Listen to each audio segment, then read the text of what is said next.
Sporta var strādāt katru dienu no 2:00 līdz 9:00 vakarā. Dienā nāk pārsvarā jaunieši, vakarā nāk hokejisti. Svētdienās ir no 11:00 arī līdz 9:00. Ledus tiek atjaunots katru dienu. 5. būs tāda ārslidošanas sacensības. 9. būs hokejs, hokeja turnīrs. Būs gan bērni, gan arī pieaugušie.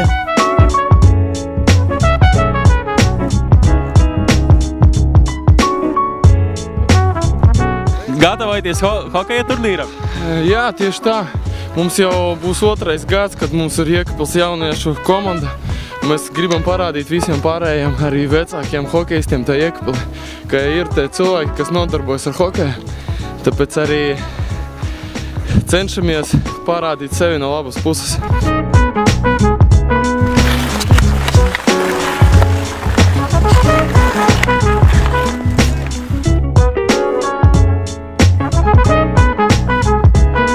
Tāpat kā visi pārējie cenšamies te spēlēt. Katras brīvdienas, kaut kas Rīgā, kaut kas vēl kaut kur citur. Iet, neraugoties ne uz mīnusiem un tā tālāk. Ejam trenēties.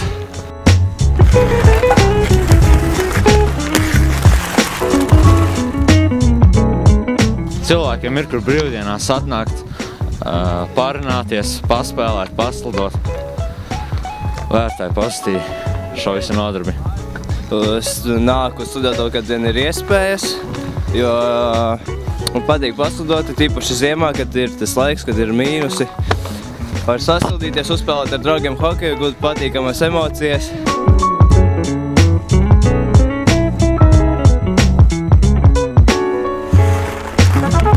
Cik ilgi vidēji dienā pavadas šeit? Darba dienās, kad 4 stundas, brīvdienās 7 stundas, plus mīnus. Nav augsti? Dažreiz ir augsti kājas salsti, tad ejam būdiņā pasildīties.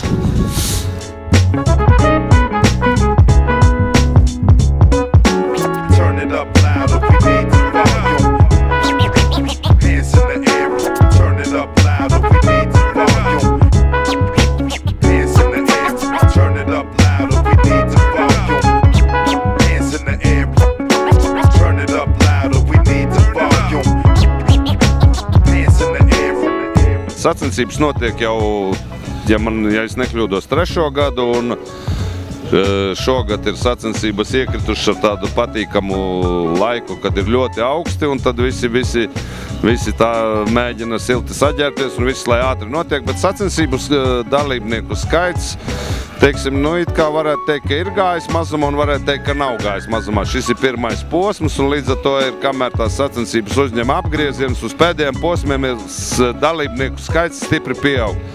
Jo šodien bija, ja es nemaldos, priekšpiedziņās 16 automašīnas dalībnieki, jo ir tāda praksa, kad ar vienu automašīnu brauc vairāki dalībnieki, un aizmugures piedziņā ir 9 braucēji, teiksim.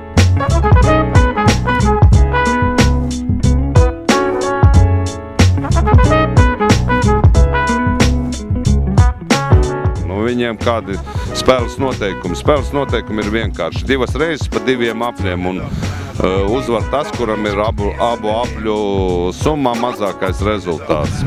Mēs neuzstādām to prasību, kad mums jāprīko automobīlis ar lielākiem iespējamiem šipiem vai radzēm vai kaut kā citādi jāuzķūnē.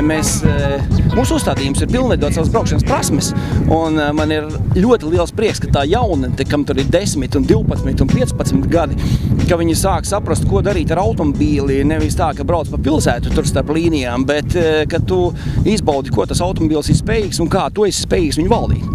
Un tas ir tas labākais šajā pasākumā, manuprāt.